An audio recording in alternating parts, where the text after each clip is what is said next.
All right, welcome back. We are back again with another TOEFL Excellence video summary, and this particular one is going to be on the first of the integrated tasks in the speaking section of the TOEFL exam.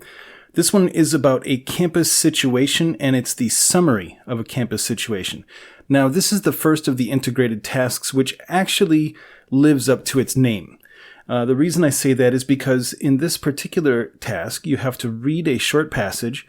You then have to listen to a conversation between two people that's related to the passage that you read, and then you have to speak your response to the task, which is related to what you both read and listened to. So as far as the skills needed for this task, obviously you have to have the ability to focus. Like I've said before in previous lessons, you're going to be in a room which could be very noisy, and of course, once you get to the point of having to record your response, everybody in the room is going to start speaking at the same time. So you really have to focus on what you're doing, not pay attention to anyone else around you, and just get the task done. Obviously, you have to have at least an intermediate level of English skills and vocabulary, as I've stated many times before. If you want to practice on your vocabulary and expand your vocabulary, you can click the word vocabulary anywhere in the site that you see it, or up here in the toolbar. Click the vocabulary, and that takes you to the TOEFL vocabulary database. There's over 3,000 words here, which are 3,000 of the most commonly used words, plus a lot extra, including what I refer to as functional TOEFL vocabulary. The reason I call it functional vocabulary is because you actually need that vocabulary in order to function on the exam. For example, these would be words that you will find in the directions to the questions and tasks. So that's where the vocabulary database comes in very handy for you. Now, as I mentioned before, the room could be very noisy, so you have to have the ability to speak in that noisy room without being distracted. You have to have the ability to recognize a person's opinion, even if it's not directly stated. Basically, you have to gather what the person's opinion is about a certain topic based on other things that they said. And this is actually very easy. You've probably done it 1,000,000 times or more in your own language and maybe even in English. So this is not a difficult thing. But it is the most important thing with this task. And then you also have to have the ability to summarize information from two different sources. Here, the reading passage and the listening file. That's also not difficult because the information is intrinsically related. The next one, you have 30 seconds to prepare your response, so you have twice as much time as with the independent tasks, and you have 60 seconds to give your response, so that's 15 more seconds to give your response for this particular task than it was with the independent tasks. All right, so they call this a campus situation summary, or at least we call it a campus situation summary in the TOEFL Excellence system, because it is a campus-related issue, and you're having to summarize what information you got from the two sources. Now, as I've mentioned before, just about every task in the TOEFL exam, in fact, every task in the TOEFL exam is mimicking something which you have either already done in your life or will definitely have to do in a university situation.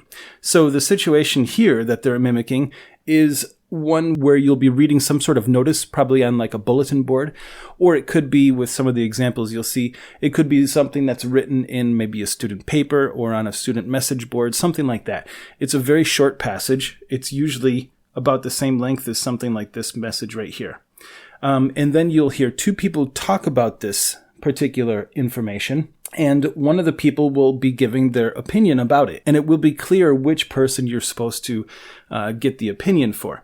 Because that person, they might even directly state, yeah, I don't think it's a really good idea because. So therefore you get their opinion. They obviously don't like it. Now, the thing is with this one, the person whose opinion you have to listen for will almost always have a negative opinion about the situation. Now, I say almost because, as I've mentioned before, the makers of the exam like to change things up, and it's possible that they could actually be for the situation, but it's almost always against the situation. But the easy thing here is you'll have one person who's against the situation, and you'll have another person who will be offering some ideas about why they think they might be for that situation. So let's take a look at some examples. So this first one here. Now on these example pages, I do give some description about what the task will be like. So there's a little bit more than just the example on these pages. Like here's an example of what the directions could be like. This is an example of the passage. It's just a short bulletin. You have 45 seconds to read the bulletin, which is plenty of time to read this much. You could probably do it in at most 20 seconds. If it takes you more than 20 seconds to read a passage of this size, then you have to practice your reading speed before you do the exam. So you read this passage in 45 seconds, and even if you finish it before then, you'll still have to wait before the recording starts. Then you'll hear the recording, and the recording will probably be a little bit over a minute or so. Like here you see that this example is 1 minute and 60 seconds. This particular example right here, this one is 1 minute 55. This particular example here, that's 1 minute 50. So basically it's just under 2 minutes for the audio file. Now, one thing is, when you're giving your response to this, you don't want to first talk about the reading passage and then talk about the listening file, because you won't have enough time to do both in the 60 seconds that you have to prepare your response. The trick here with this one is that since the person in the audio file is going to be speaking about this, they're going to be talking about all the details that's in here. So really, all you have to do is talk about what the person is saying in relation to this and what their opinion is. Those are the most important things. This is the situation. This person is speaking about the situation. They give their opinion about it, and that's what you have to speak about. You give their opinion. You don't give your opinion on the situation. You talk about the person in the audio file, what their position or what their opinion is. So basically, that is the whole task here. You read the task, you listen to the audio file, you speak about what the two people were talking about in relation to this right here, and say what the person's opinion is. And this is not a very difficult thing, because they have a few different details in the reading passage, and the person who's speaking about it is going to mention those details.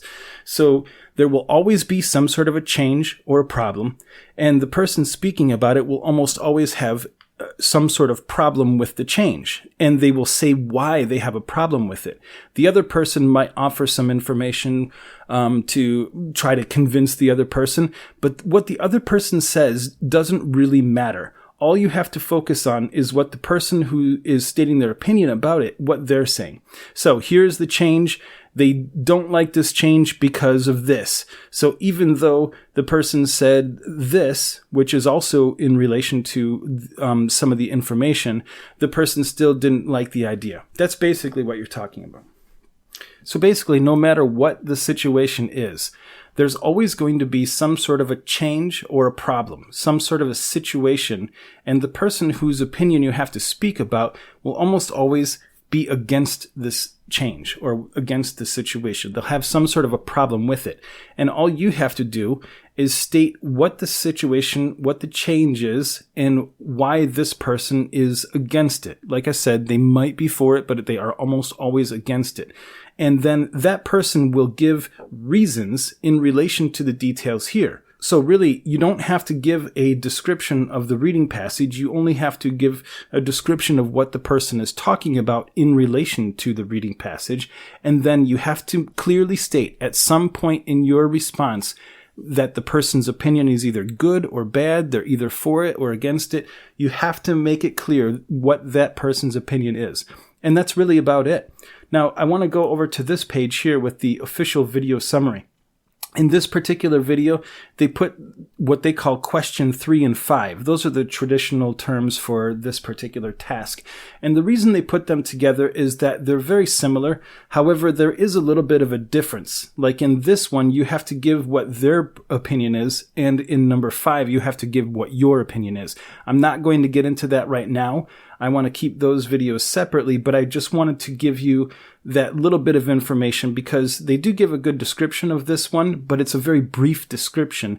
And I want to make that distinction that the most important thing about this one is stating the speaker's opinion, not your opinion. And that's it. So This is the first of the integrated tasks. Like I said, you have 30 seconds to prepare your response after both reading and listening to the audio file. And then you have 60 seconds to give your response. Just like with the other tasks, it's very important that you practice with a clock so that you know exactly how much time 60 seconds really is. Because you'll find that in some situations, it actually is a very long time. So you have to practice with the clock to make sure that you know exactly how much information to put into your response, how much detail or information that you should leave out so that you don't get cut off. Because just like with all the other tasks in the speaking section, you don't want to have any airtime at the end of your response before the time cuts off, and you don't want to get cut off while you're still recording. Both of those things will cause you to get graded down. So that's it. If you are in either the How to Answer the TOEFL Dominator or one of the Master Skills courses, we will go over the strategy in the next video. But that's pretty much it for this one. So thank you for stopping by, and we will see you in the next lesson.